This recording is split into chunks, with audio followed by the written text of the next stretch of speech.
I'll show you exactly how to permanently delete your Microsoft account in just a few minutes. First, go to Microsoft.com and sign into the Microsoft account you want to delete. Once signed in, tap your profile icon in the top right and select My Microsoft Account. On the account page, go to your info from the left menu. Scroll down until you see Close Account, then tap it. Microsoft will explain what happens when you delete your account. Make sure you've backed up your data, then tap Continue. Scroll down, choose Continue with closing your account, and review the checklist. Next, sign in again if asked. Choose how long Microsoft should wait before deleting your account, 30 or 60 days. Check all the confirmation boxes, select a reason, and tap Mark Account for closure. That's it.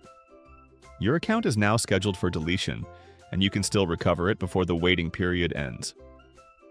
If this helped you, drop a like and subscribe for more quick tech guides.